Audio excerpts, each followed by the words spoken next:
వసుదేవసుతం దేవం కంసచాణూరమర్దనం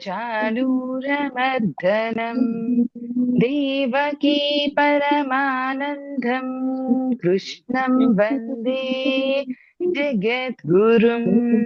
కృష్ణం వందే జగద్గురుం.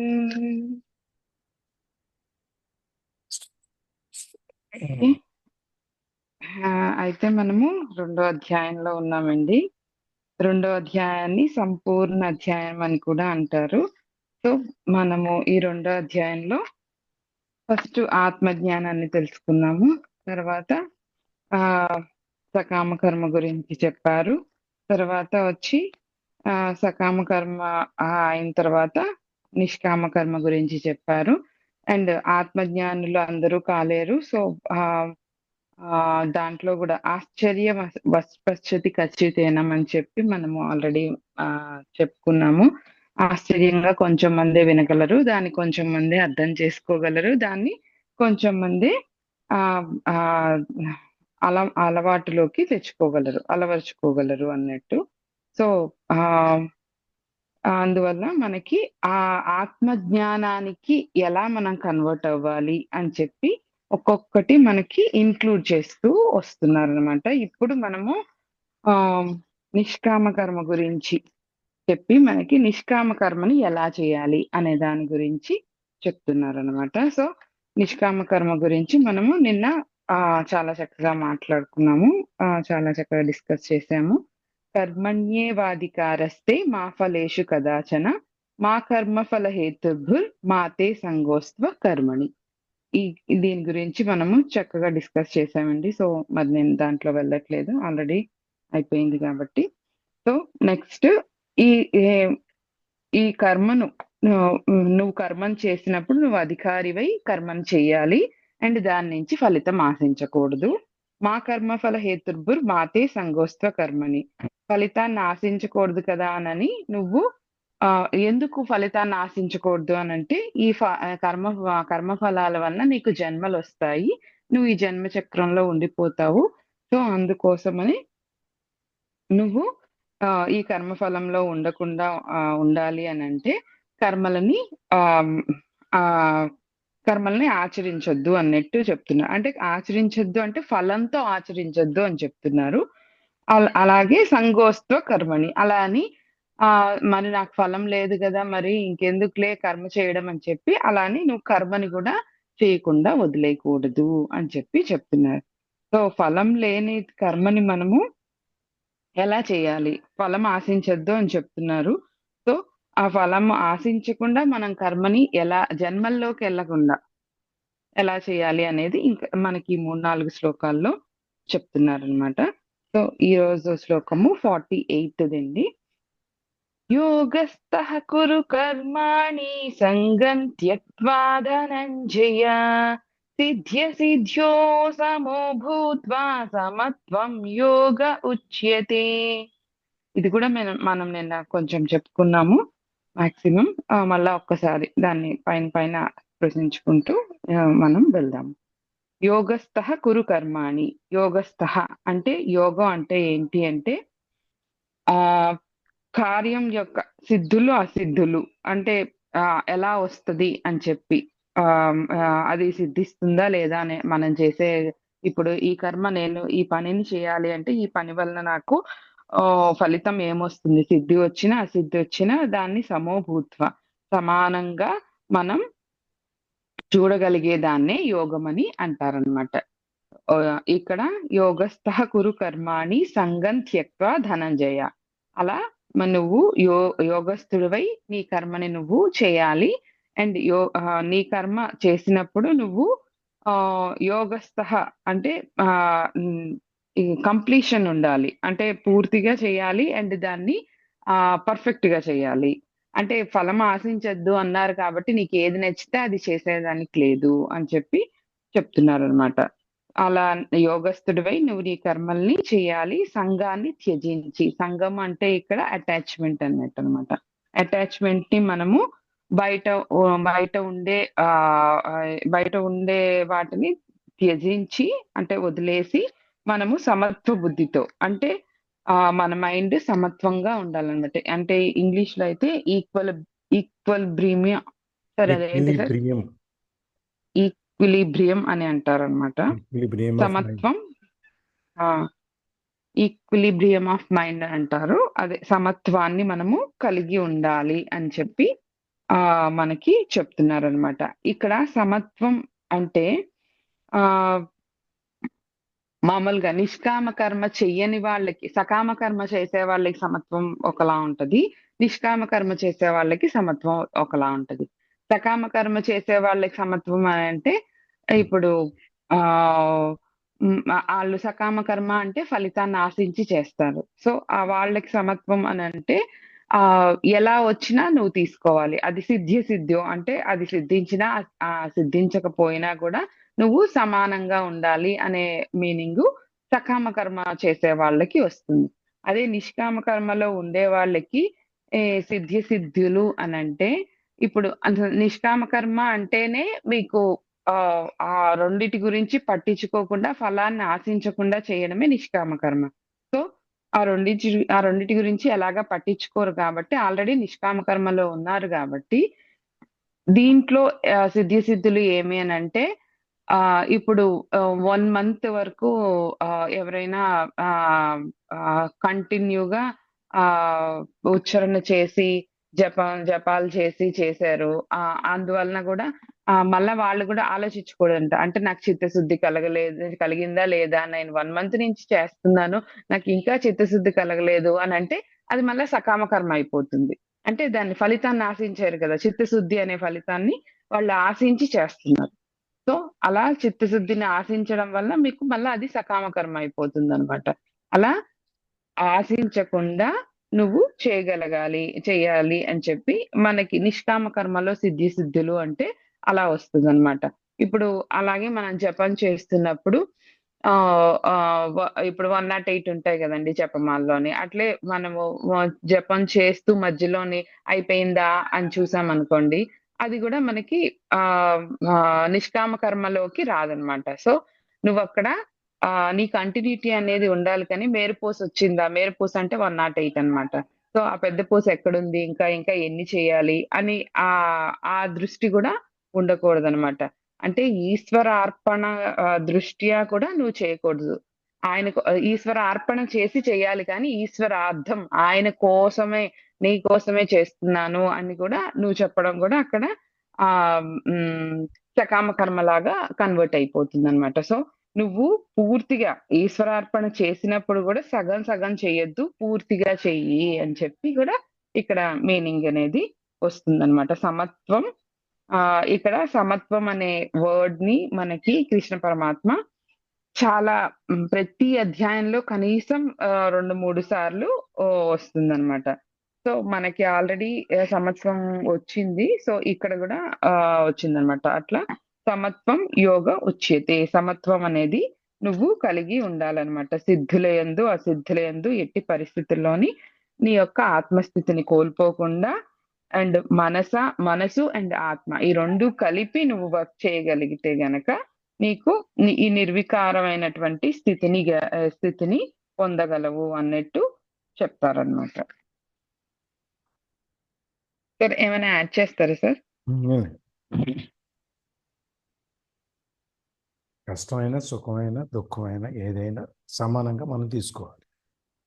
కష్టం వచ్చిందని చెప్పి బాధపడిపోయి కుంగిపోయి, సుఖం వచ్చింది, సంతోషం వచ్చిందని చెప్పి ఎగిరేసి పైకి వెళ్ళి ఇదన్నీ చేయకూడదు. రెండింటినీ కనుక మనం సమానంగా తీసుకోవడం అనేది నిష్కామ కర్మ చెప్పి అంతకంటే ఏమిటి. రెండింటినీ సమానంగా తీసుకోమని కూడా కాదు, ఏదొస్తుంది అని అసలు ఆలోచనే లేకుండా ఆయనకి అర్పించేయమని. అంతే. నీ పని నువ్వు చెయ్యి, దాని వచ్చే ఫలితం ఏదైనా కానీ నువ్వు పట్టించుకోక్కర్లేదు. అంతే. ఎప్పుడు ఇవ్వాలి, ఎక్కడ ఇవ్వాలి ఆయనకి తెలుసు. అంతే. ఆ యొక్క మైండ్ తో గనక మనం చేయగలిగితే అది నిష్కామ కర్మ అవుతుంది. అండ్ నిష్కామ కర్మ చేసినప్పుడు కూడా సగం సగం ఇంకా హాఫ్ మైండెడ్ తో కాకుండా ఫుల్ గా చేయాలన్నమాట. అది ఆ యొక్క ఉద్దేశంతో ఆయన ఇక్కడ మనకి ఈ శ్లోకాన్ని చెప్తున్నారు అనమాట. అది ఎప్పుడొస్తదంటే మన సమత్వ బుద్ధి ఉన్నప్పుడు మాత్రమే. అది సంఘాన్ని ఎప్పుడైతే మనం త్యజిస్తామో, సంఘం అంటే బయట ఉండే అటాచ్‌మెంట్స్ అన్నమాట. ఇప్పుడు వీళ్ళు నా వాళ్ళు, వీళ్ళు పరాయి వాళ్ళు ఇట్లా అంతా ఎప్పుడైతే మనం వాటన్నిటిని వదిలేస్తామో అప్పుడే మనకి ఆ సమత్వం అనేది ఏర్పడుతుంది అన్నట్టు చెప్తున్నారన్నమాట ఇక్కడ మనకి. ఓకే. నెక్స్ట్ వెళ్ళిపోవచ్చా సార్? ఎప్పుడు కూడా ఈ సమత్వం యోగ ఉచ్యతే ఇది ఒక్కటి మనము మన మైండ్‌లో ఉంచుకోవాలి అని కూడా మనకి ఇక్కడ దీనివల్ల చెప్తున్నారనమాట. ఓకే. ఆహ్, ఇక్కడ ఈ బుద్ధి యోగం అన్నా, ఈశ్వరార్థం అన్నా, నిష్కామ కర్మ అన్నా వీటన్నిటికి ఒకే మీనింగ్ వస్తదనమాట. ఇంకొక్కొక్కసారి ఒక్కొక్క మీనింగ్ ఆయన వాడుతూ ఉంటారు. సో 49th శ్లోకం. ధూరేణ వ్యవహారం కర్మ బుద్ధియోగాత్ ధనంజయ బుద్ధౌ శరణమన్విచ్ఛ కృపణః ఫలహేతవః. దూరేణ వ్యవహారం కర్మ అంటే ఇక్కడ బుద్ధి యోగం గురించి చెప్పారు చూడండి. దూరేణ వ్యవహారం కర్మ బుద్ధి యోగాత్ ధనంజయ. బుద్ధి యోగం అన్నా కూడా నిష్కామ కర్మ అవుతుందన్నమాట. సో ఈ నిష్కామ కర్మ అండ్ నిష్కామ కర్మ అండ్ సకామ కర్మకి ఉన్న డిఫరెన్స్ కోసం ఇక్కడ మనకి ఈ శ్లోకం చెప్తున్నారు. బుద్ధి యోగ ధనంజయ. ఈ బుద్ధి యోగం అనేది చాలా దూరంలో ఉంది. దేనికి? సకామ కర్మకి. సకామ కర్మకి ఈ నిష్కామ కర్మ అనేది చాలా దూరంలో ఉంది. ఇది బుద్ధౌ శరణం అన్విష్ట అంటే చాలా తక్కువ, చాలా నీచ స్థితిలో ఉంది. అండ్ కృపణః ఫలహేతవః. అండ్ ఈ సకామ కర్మ చేసేవాళ్ళు చాలా దీనులు, అల్పులు అన్నట్టు మనకి ఇక్కడ చెప్తున్నారు అన్నమాట. చాలా అల్ప స్థాయిలో ఉన్నారు. నీచ స్థితి అండ్ ఉచ్చ స్థితి. నీచ స్థితి అంటే ఈ భాషలో చాలా లో అన్నమాట. కనిష్ట స్థాయి అన్నట్టన్నమాట. సో ఉచ్చ ఉచ్చం అంటే పైన అన్నమాట. గరిష్ట స్థాయి అన్నట్టన్నమాట. సో ఒక ఏనుగుకి, దోమకి ఎంతైతే డిఫరెన్స్ ఉందో అలాగే ఈ సకామ కర్మ చేసే వాళ్ళకి అండ్ నిష్కామ కర్మ చేసే వాళ్ళకి మధ్యలో అంత డిఫరెన్స్ ఉంది. సో నువ్వు జ్ఞానాన్ని కలిగి నువ్వు ఎప్పుడు అంటే మనకి ఆ కంపారిజన్ చెప్పారనుకోండి, మనము ఇంకా నిష్కామ కర్మ చేసేదానికి ఎక్కువ ఇంట్రెస్ట్ చూపిస్తాం కదా. సో ఆయన మనల్ని నిష్కామ కర్మ చేయడానికి ఎలిజిబిలిటీస్ ఏముంటాయి అండ్ నువ్వు ఎలా చేయగలవు అని చెప్పి మనల్ని నెమ్మదిగా కన్వర్ట్ చేస్తున్నారనమాట. సో ఆ విధంగా ఆయన చెప్తున్నారు. ధనంజయ ఇక్కడ ధనంజయ అని చెప్పి రెండు సార్లు అంటారు.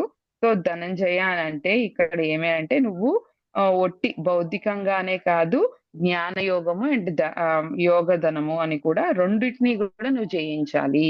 ఒట్టి భౌతికంగా ధనమే కాక జ్ఞాన ధనమును అండ్ యోగ ధనమును కూడా నువ్వు జయించాలి అర్జున అని చెప్పి ఇక్కడ సూచిస్తున్నారనమాట. అండ్ ఈ బుద్ధి యోగం అనేదనమాట ఈ సమత్వ బుద్ధితో కూడిన నిష్కామ కర్మని చేసినప్పుడే మనకి బుద్ధి యోగం అనేది ఏర్పడుతుందన్నమాట. సమత్వ బుద్ధితో ఎప్పుడు ఉండాలి అండ్ నిష్కామ కర్మ చేయాలి. ఈ కామ్య కర్మలు అనేవి జన్మల్లోకి తీసుకెళ్తాయి. సో ఈ జన్మల్లోకి హేతువు కాకుండా నిష్కామ కర్మని చిత్తశుద్ధి నీకు ఎప్పుడు కలుగుతుంది అనంటే నిష్కామ కర్మ చేసినప్పుడు చిత్తశుద్ధి కలుగుతుంది. మళ్ళా నీకు చిత్తశుద్ధి కలిగిందా లేదా అని నీకు నువ్వే టెస్ట్ పెట్టుకోకుండా పూర్తిగా చేయాలి అన్నట్టు అనమాట. నిష్కామ కర్మ చిత్తశుద్ధి ద్వారా మోక్షమునకు హేతు అవుతుంది. సో మోక్షాన్ని పొందాలి అంటే చిత్తశుద్ధి కావాలి. చిత్తశుద్ధి కావాలి అంటే నిష్కామ కర్మ చేయాలి. సో అన్ని ఒకదానికొకటి అటాచ్డ్ గా ఉంటాయి అన్నమాట. సో ఇలా కాకుండా నువ్వు కామ్యకర్మలనే చేస్తూ ఉన్నావు అనుకో, దానివలన నువ్వు జన్మల్లోకి వెళ్ళిపోతావు. సో ఒకదాని తర్వాత ఒకటి ఇంకా వస్తూనే ఉంటాయి.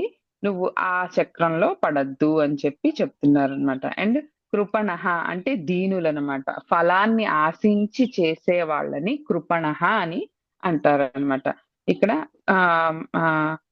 ఇక్కడ కృపణలు అనే దానికి మనం కార్పణ్య దోషోపహత స్వభావ పృచ్ఛామిత్వాన్ ధర్మ సమ్మూఢ చేతాహ అని చెప్పి మనం ముందర చదువుకున్నాం కదండి. సో వాళ్ళని కృపణులు అని అంటారనమాట.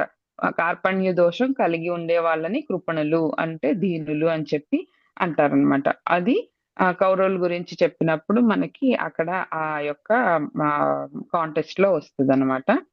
సో నువ్వు ఈ జనన మరణ సంసార ప్రవాహంలో కొట్టుకొని పోకుండా నువ్వు ఈ కృపణత్వ భావాన్ని దీన్ని దాని దగ్గరికి వెళ్లకుండా జ్ఞానంతో నువ్వు బుద్ధిని నీ దగ్గర ఉంచుకొని చక్కగా నువ్వు నిష్కామ కర్మ యోగాన్ని చెయ్యి. దానివల్ల నీకు ఫలితాన్ని నువ్వు ఆశించద్దు అని చెప్పి మనకి ఇంకొకసారి ఆయన చెప్తున్నారు అనమాట. అండ్ ఇక్కడ ఇక్కడ మనము ఇంకా ఏం చెప్తున్నారంటే ఆయన ఫలాన్ని కోరి నువ్వు ఏదైనా పనిని చేసినట్లయితే నీకు అది జన్మల్లోకి తీసుకెళ్తుంది. అండ్ ఫలాన్ని కోరి నువ్వు ఏదైనా పని చేస్తే నీకు ఆ యొక్క నువ్వు కోరిన ఫలం ఒక్కటే నీకు వస్తుంది, కానీ సకామ కర్మ వలన మిగిలినవి రావు. సో నీకు పూర్వ జన్మల్లో ఉండే పుణ్య పాప ఫలాలను కూడా పోగొట్టాలి అని అంటే నిష్కామ కర్మ ఒక్కటే నీకు కరెక్ట్ అని చెప్పి ఇక్కడ మనకి అర్జునుడికి. సో ఫస్ట్ యుద్ధం చెయ్యనని కూర్చున్న అర్జునుడిని ఆ యుద్ధం ఎలా చేయాలి అంటే ఆత్మజ్ఞానాన్ని బోధించారు. సో ఆత్మజ్ఞానం మళ్ళా అందరికీ రాదు. ఆత్మజ్ఞానం రావాలి అంటే నీకు నిష్కామ కర్మ కావాలి అని చెప్పారు. అండ్ నిష్కామ కర్మకి సకామ కర్మకి ఉండే డిఫరెన్సెస్ చెప్పారు. సో నువ్వు అందువలన ఇన్ని ప్రయోజనాలు నిష్కామ కర్మకి ఉన్నాయి కాబట్టి నువ్వు నీ పనిని అంటే నువ్వు ఇప్పుడు చేయాల్సిన యుద్ధాన్ని చెయ్యి, నీ మనసులో ఏమీ ఉంచుకోక ఫలితాన్ని నా మీద వదిలేసి నువ్వు ఆయన వదిలేసి వెళ్ళిపోతాను అట్లా అంతా చెప్పారు కదా. సో నువ్వు అట్లా అంతా వదిలేసి వెళ్ళిపోతే నీకు ఈ కార్పణ్య దోషం అక్కడే వస్తుందండి. కార్పణ్య దోషం అనేది వస్తుంది. సో ఇవన్నీ నువ్వు చెయ్యొద్దు. నువ్వు జ్ఞానంతో నీ పనులని నువ్వు పూర్తి చెయ్యి. పనులు చేసేంత వరకే నీ యొక్క ఆధీనంలో ఉన్నది అన్నట్టు చెప్పుకొస్తున్నారు అనమాట. అంటే నేను చెయ్యను అనే ఆయనకి ఆత్మజ్ఞానాన్ని కలిగించి ఆయనతో ఆయన పనిని చేయించేదానికి చూస్తున్నారు. మనమందరం కూడా ఇదే స్థితిలో ఆల్మోస్ట్ ఉంటాం కదా. సో ఏదైనా కొత్త పని ఏదైనా చేయాలి అని అనుకోండి, మనకి చాలా అడ్డంకులు వస్తాయి అన్నమాట. కానీ ఎప్పుడు కూడా నీ పని నువ్వు చెయ్యి. నువ్వు ఈ శరీరం అనేది నీకు కర్మ చేయడానికే ఉంది. ఇది కర్మ శరీరం కాబట్టి నీ పనులు నువ్వు ఈ శరీరంతో చేయాలి అన్నట్టు. భూమి మీద ఉండేది కర్మ శరీరం అంటారనమాట. అదే ఒక్కొక్క ఇప్పుడు సుఖాలను అనుభవించేదానికి ఒక శరీరం ఉంటది, యాతన శరీరం అని. అండ్ దుఃఖాలను అనుభవించేది యాతన శరీరం. అండ్ సుఖాలను అనుభవించేది కూడా ఒక శరీరం ఉంటుంది, అది పేరు మర్చిపోయాను. సో అట్లా ఒక్కొక్క దానికి ఒకటి ఉంటది. సో నువ్వు దీని మీదకి వచ్చినప్పుడు ఇలా చెయ్యాలి అని చెప్తూ అండ్ నెక్స్ట్ శ్లోకంలో మనకి చెప్తారనమాట ఏమి అవుతుంది అనేది. సార్ ఏమైనా యాడ్ చేస్తారా సార్? బుద్ధియుక్తో జహాతిహ ఉభయే సుకృత దుష్కృతే తస్మాద్యోగాయ యుధ్యస్వ యోగః కర్మసు కౌశలం. బుద్ధియుక్తో జహాతిహ ఉభయే సుకృత దుష్కృతే. ఇక్కడ సమత్వ బుద్ధితో గలవాడు మాత్రమే పాప పుణ్యాలు రెండింటిని ఈ జన్మ యందే తొలగించుకొని సమత్వ బుద్ధితో నిష్కామ కర్మను చేస్తే ఇక్కడే నువ్వు యోగం అనబడే నేర్పరితనంతో నువ్వు యోగం అనబడేదాన్ని నువ్వు పొందుతావు. అంటే ఈ భగవద్గీత చదవడం వల్ల నీకు ఎప్పుడో మోక్షం కాదు, నువ్వు అన్నిటినీ ఈ నిష్కామ కర్మ గనక నువ్వు ప్రాక్టీస్ చేస్తే సమత్వ బుద్ధితో ఆ యొక్క మోక్షాన్ని అనేది బతికుండగానే పొందొచ్చు అనే ఇది ఈ శ్లోకం మనకి చెప్తుంది అనమాట. అంటే నువ్వు ఎప్పుడో చనిపోతేనే మోక్షం వస్తుంది అనేది కాకుండా నువ్వు ఈ విధంగా నేను చెప్పిన విధంగా నువ్వు కర్మలను గనక చేయగలిగితే నీకు బ్రతికుండగానే మోక్షం అనేది వస్తుంది. ఈ సమత్వ బుద్ధితో గనక నువ్వు కర్మలను ఆచరించి పుణ్యాన్ని గాని పాపాన్ని గాని నీకు అంటదు. ఈ సమత్వ బుద్ధితో నువ్వు చేస్తే అది పుణ్యమైనా గాని పాపమైనా గాని నీకు అంటనే అంటదు అని చెప్పి చెప్తున్నారు అనమాట. అండ్ మనం చేసింది ఎప్పుడు మళ్ళా అదే చెప్తున్నారు, ఫలాపేక్ష అనేది రాకూడదు అని చెప్పి చెప్తున్నారు అనమాట. అండ్ బంధ విముక్తులయ్యి మనము ఈ ఈ యొక్క నిష్కామ కర్మని చెయ్యాలి. ఎప్పుడు అందరం అనుకుంటాం కదా, నాకు ఇన్ని వచ్చేసాయి. ఎగ్జాంపుల్ నేనే అనమాట.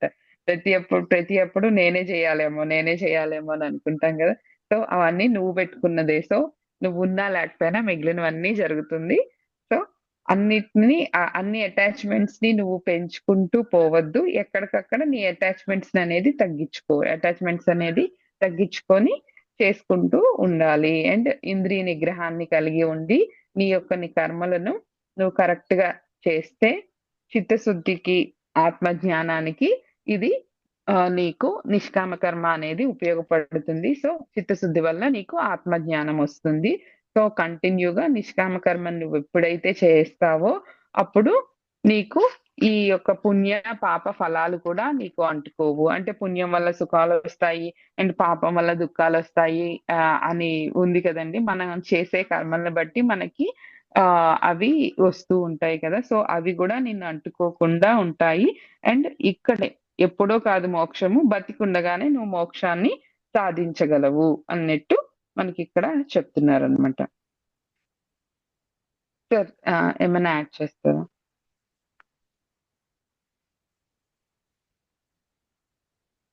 ఇక్కడ సకామ కర్మలు నిష్కామ కర్మ చేసేటప్పుడు కూడా సత్కార్యాల వైపు వెళ్ళాలి.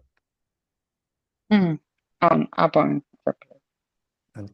ఇక్కడ మనం ఏదో పని చేసినా, ఏ పని చేసినా మనకి నేను అంటదు, నేను అంటించుకోను అని చెప్పి దొంగతనాలు ఇవన్నీ చేయకూడదు.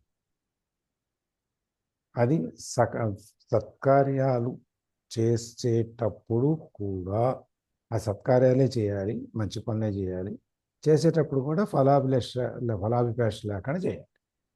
ఇది అసలు వాటి గురించే మాట్లాడారు సార్ ఆయన ఈ సకామ కర్మనే చాలా అంటే నీచ స్థితిలో ఉంది అన్నట్టు చెప్పారు.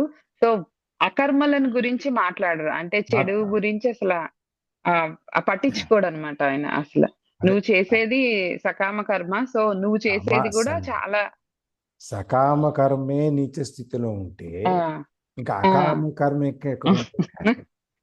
అకర్మ ఇంకా లేదనమాట ఇంకా. సో అందుకని చెప్పి ఆయన దాని గురించి స్పృశించలేదు. కానీ మనం అర్థం చేసుకోవటం కోసం ఏంటంటే, నాలాంటి అతిరిగలలు ఉంటారు కాబట్టి వాళ్ళ కోసం ఏంటంటే, బాబు నేనేం చేసినా నా సంబంధం లేదు కాబట్టి నేను పక్కింట్లో మామిడి చెట్టు కాయలు కొట్టుకుంటాను, లేకపోతే తెలియకుండా, లేకపోతే ఆ ఎదురింట్లో దారిలో వెళ్తూ వాళ్ళ ఇంట్లో పూలు ఇంట్లో పూలన్నీ కోసుకొచ్చుకుంటాను. ఇవన్నీ కూడా ఆ కర్మల కిందనే వస్తాయి. ఎప్పుడైనా యజమానికి తెలియకుండా మనం ఏది చేసినా కూడా అది అకర్మ కిందనే లెక్క అనమాట.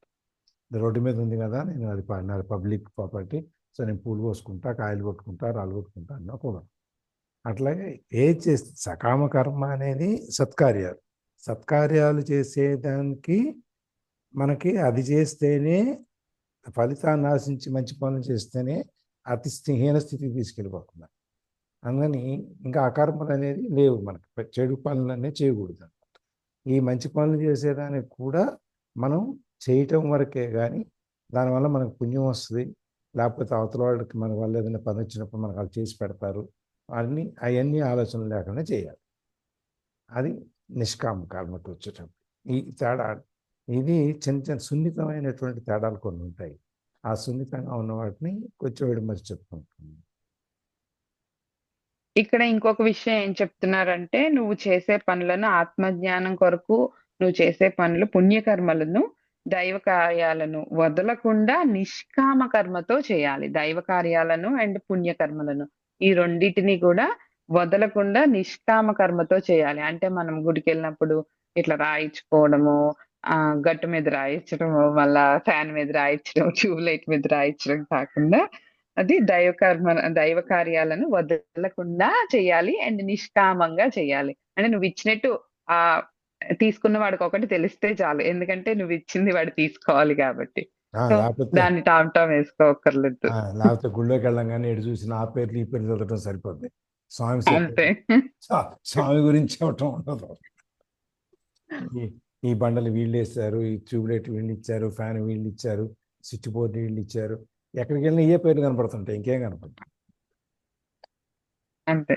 అండ్ దేవుడికి ఒక జ్యువెలరీ మనం ఇచ్చాం అనుకోని చూసినప్పుడల్లా ఇది నాదే ఇది నాదే అని కాకుండా ఆయన నా చేత చేయించుకున్నాడు, ఆయన నా చేత చేయించుకున్నాడు అనే ఒక అది ఆ యొక్క డెడికేషన్ అనేది ఉండాలన్నమాట. ఒకసారి అర్పించేసిన తర్వాత ఇక మనకు దాని మీద ఎట్టి హక్కులు లేవు, అంతే, అధికారాలు లేవు.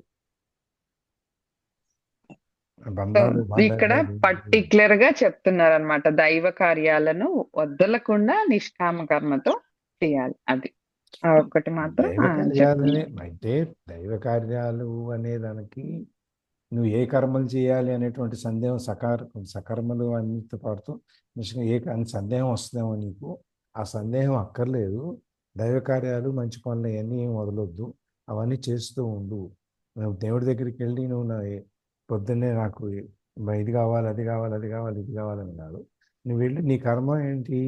పూజ చేయటం, దండం పెట్టుకోవటం, ప్రదర్శనలు చేయటం, తీర్థం తీసుకోవడం, ఏదో ఒకటి.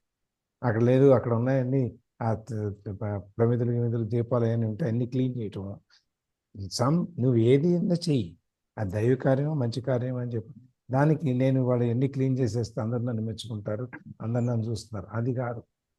అది కాకుండా నీ పని నువ్వు చేసుకుంటే దానివల్ల కర్మ సిద్ధాంతానికి ఈ కర్మలు దానికి ఏం వస్తాయి ఏం పోతాయి అనేది మనం ఆలోచించక్కర్లేదు. అది అన్ని దైవ కార్యాలు మంచి పనుల్లోకి వస్తాయి. ఇక్కడ కౌశలం అని అంటే ఆ కుశలత్వ భావాన్ని కౌశలం అని అంటారనమాట. నువ్వు ఎప్పుడు కుశలంగా ఉంటావు అని అంటే ఆ ఇప్పుడు అందరం మనము నువ్వు కుశలంగా ఉన్నావా అంటే బాగున్నావా అంటే మనము అన్ని చెప్పలేక బాగున్నావా అంటే పని అయిపోద్దులే అని చెప్పేస్తాం కదా. సో అట్లా కాకుండా కుశలత్వ భావం అంటే ఎప్పుడైతే నువ్వు నిష్కామ కర్మని చేసి అవలంబిస్తావో అప్పుడే నీకు కుశలం అనేది వస్తుంది అనేది ఇక్కడ చెప్తున్నారు అనమాట. యోగ కర్మసు కౌశలం. కౌశలం అంటే సామర్థ్యం, సామర్థ్యము. మళ్ళా కుశలత్వ భావం అని కూడా నేను ఇంకొక బుక్ లో చదివాను. సో సామర్థ్యం ఎట్లా వస్తుంది అని అంటే ఇక్కడ బంధాల వైపు వెళ్లకుండా ఉండడమే మన యొక్క సామర్థ్యం అన్నమాట. అంతే. ఇక్కడ మనం దైవ కార్యాలు చేయమన్నారు, గుళ్ళోకి వెళ్ళాము, అక్కడ బూడ్స్ ఉంది లేకపోతే దుమ్ము ఉంది, అది తుడిచాము. అయితే ఇక్కడ తొడవటం అనేది పై చేయకూడదు. నీ సామర్థ్యం అంటే నీ స్కిల్, నీకున్న ఎఫిషియన్సీ, నువ్వేమేమి ఉన్నాయి ఆ పని చేయటంలో అవన్నీ కూడా చూపించాలి. అవన్నీ కూడా చూపించినప్పుడే నీకు అది దైవ కార్యాన్ని నువ్వు సామర్థ్యంతో పూర్తి చేసినప్పుడే, ఆ ప్రతిఫలాభాష లేకుండా వచ్చినప్పుడే నీకు ఈ కర్మబంధాలు వచ్చే జన్మ నెక్స్ట్ జన్మలు ఇవన్నీ తగ్గుతాయి. ఇప్పుడు మనకి తెలిసి తెలియకుండా ఎన్నెన్నో చేస్తుంటాం. చిన్న పురుగు, దోమ, లేకపోతే ఏదో సూక్ష్మ జీవిను ఏదో చంపుతాం, అది కూడా కర్మ కిందనే లెక్క వస్తుంది మనకి. దాన్ని కూడా అంటే చంపేసాని దాన్ని కూడా సామర్థ్యంతో చంపొచ్చు కదండి అని. కౌశలం అక్కడగా మనకు తెలియకుండా జరిగిపోతుంటే దైవ కార్యం చేసేటప్పుడు ఇవన్నీ కూడా మనకు తెలియకుండా చేసేటువంటి ఆ కర్మలు ఏవైతే ఉన్నాయో అవన్నీ కూడా తొలగిపోతాయి అన్నమాట.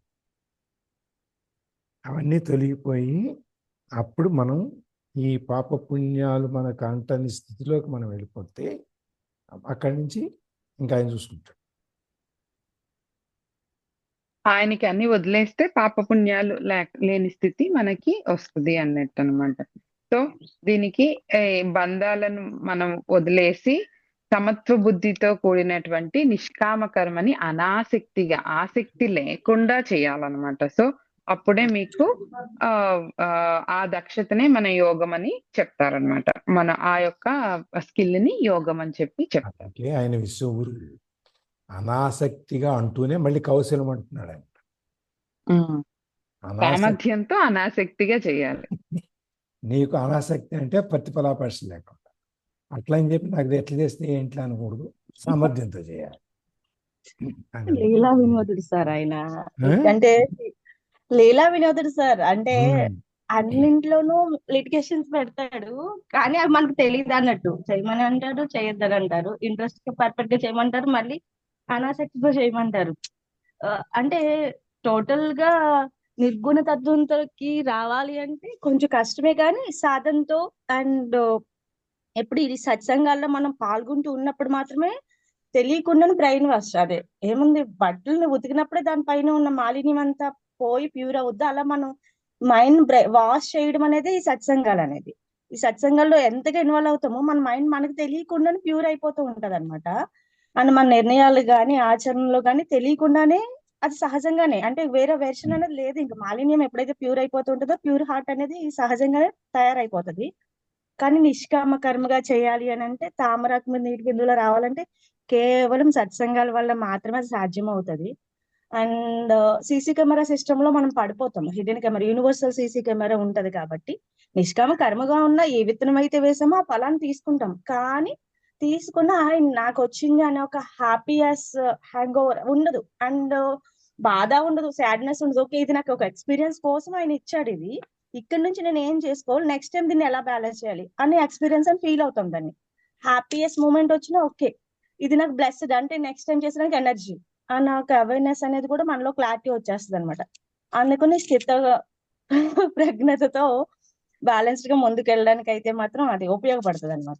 చాలా ఒక టైప్ ఆఫ్ హ్యాపీనెస్ ను కూడా ఫీల్ అవుతూ లైఫ్ ని లీడ్ చేస్తాం అనమాట.